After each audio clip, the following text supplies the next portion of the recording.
میرے ہم وطنوں، سب سے پہلے میں آپ کو چھوٹا سا واقعہ سناتا ہوں۔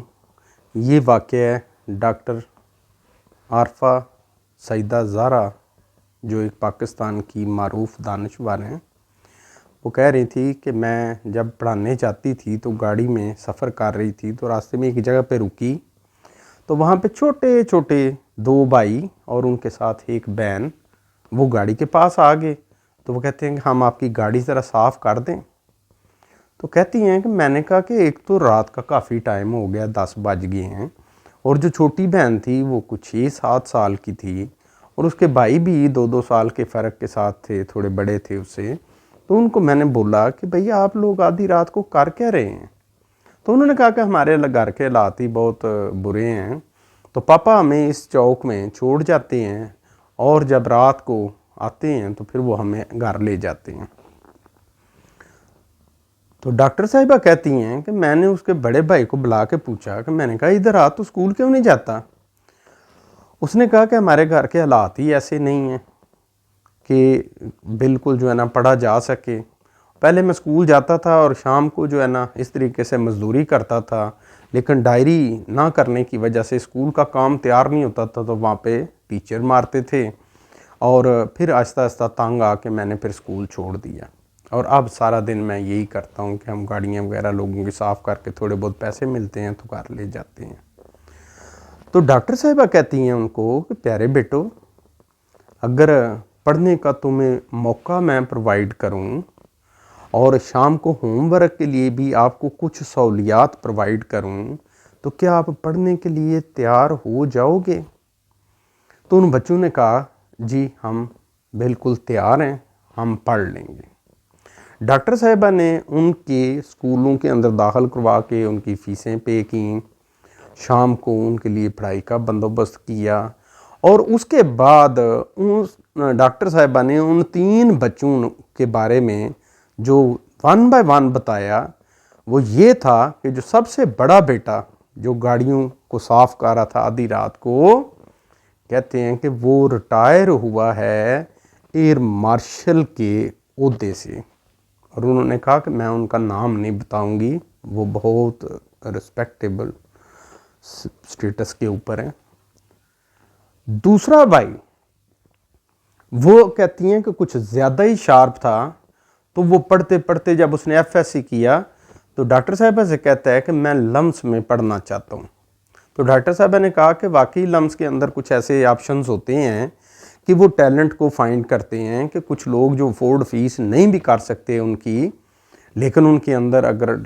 ٹیلنٹ موجود ہے تو ان کو وہ فری آف کاسٹ اسٹڈی کرواتے ہیں۔ ڈاکٹر صاحبہ کہتی ہیں کہ اس بچے نے سیٹ کا ایگزام اس کے اندر ٹاپ کر لیا، اور لمس کے اندر اس کا داخلہ بھی ہو گیا، اور لمس کے اندر کوالیفیکیشن کرنے کے بعد کہتی ہیں کہ آج میں بتا رہی ہوں کہ اس وقت وہ دبئی کے اندر ایک انٹرنیشنل بینک کا مینیجر ہے وہ۔ اور جب تیسری بیٹی کی انہوں نے بات بتائی ہے تو یقین کریں کہ میرے تو جو ہے نا رونگٹے جیسے ہوتے ہیں نا کھڑے ہو جاتے ہیں، کہ وہ چھوٹی سی ننھی سی معصوم بچی جو صحیح اپنا بتا بھی نہیں سکتی تھی، 6-7 سال کی تھی، تو کہتی ہیں کہ اس نے بھی FSC کے اندر بہت اچھے مارکس لیے، اور بعد میں MD کیٹ یا اس طرح کا جو بھی ایگزام تھا اس وقت وہ کلیئر کر کے تو فیصل آباد میڈیکل یونیورسٹی کے اندر MBBS کے اندر اس کو داخلہ مل گیا۔ تو میرے عزیز وطنوں، میرے عزیز ہم وطنوں، بات یہ ہے کہ جب بارش برستی ہے نا رحمتوں کی، تو بارش کے اگر قطرے جو ہیں نا، آپ یہ سمجھ لیں کہ ہر 1000 قطرے کے بعد ایک رے کا پیس گرتا ہے آسمانوں سے۔ اور جیسا کہ آپ کو پتہ ہے کہ جب بارش ہوتی ہے تو وہ بنگلوں کے اوپر ایسی ہوتی ہے، جھونپڑیوں میں بھی ہوتی ہے، ندی نالوں کے اندر بھی ایسے ہی ہوتی ہے، گندے علاقوں میں بھی ہوتی ہے۔ تو یہ جو ہیرے یا موتی جو ہر 1000 قطرے کے بعد اگر نیچے گرتا ہے تو وہ یہ نہیں دیکھتا کہ میں نے بنگلے کے اوپر گرنا ہے یا جھونپڑی میں گرنا ہے۔ جھونپڑی میں بھی گرتے ہیں ہیرے، لیکن ان ہیروں کو بھی بیچاروں کو اپنے گھر کی سروائیول کے لیے، اپنے گھر کو چلانے کے لیے محنت مزدوری کرنی پڑتی ہے، اور الٹیمیٹلی ان کا فیوچر مزدوری والا ہی ہو جاتا ہے، اور آہستہ آہستہ اس طرح کا ٹیلنٹ تباہ و برباد ہو جاتا ہے۔ بڑے بڑے ذہین لوگ ہوں گے کہ جو کوئی چنگچی چلا رہا ہے، کوئی ویلڈنگ کی دکان پہ ہے، وہ صرف اور صرف اس لیے کہ ان کو اچھے مواقع پرووائڈ نہیں کیے گئے۔ کاش کہ ہماری ریاست اس قابل ہو جائے کہ وہ ڈھونڈتی رہے کہ جہاں پر وہ ہیرا ملے، اگر جھونپڑی والے کے گھر میں وہ ہیرا ہے تو اس ہیرے کو اٹھا لے، اس کی پرورش کرے ریاست، اس کو خرچہ دے، بلکہ اس کو خرچے کی بجائے اس کے گھر والوں کو بھی تھوڑا سپورٹ کرے کہ جتنا اس بچے نے محنت مزدوری کر کے اپنے گھر کو سپورٹ کرنا ہے، اتنی کو ریاست سپورٹ کرے۔ تو اس طرح کے ہیروں کو جب آپ تراش لیتے ہیں تو یہ کسی ریاست کے اندر وہ انقلاب برپا کرنے کی صلاحیت رکھتے ہیں کہ جس کی وجوہات کی بدولت وہ پاکستان یا ہمارے ملک کو کہیں کا کہیں لے جائیں۔ اب میرے عزیز ہم وطنوں، مسئلہ کچھ یہ ہے کہ جو ہیرا جو جھونپڑی کے اندر گرتا ہے وہ ضائع ہو گیا۔ اس طرح سے بے شمار ہیرے ضائع ہو جاتے ہیں، کوئی کنڈکٹر بن جاتا ہے، کوئی ویلڈر بن جاتا ہے، کوئی CNG اسٹیشن کے اوپر لگا ہوا ہے اور سروائیول کرنے کے لیے انتھک محنتیں کر رہے ہوتے ہیں۔ تو جب وہ ہیرے ضائع ہو جائیں گے تو پھر عام بارش کا قطرہ اگر کسی بڑے بنگلے میں گر گیا تو پھر اس عام سے قطرے کو بھی ساتھ میں فائنینشل ایڈ یا اس کے لیے پے کر کے اس کو بڑے بڑے اداروں کے اندر پڑھا کے بھی وہ آؤٹ پٹ کبھی بھی نہیں سکتا کوئی بھی ملک،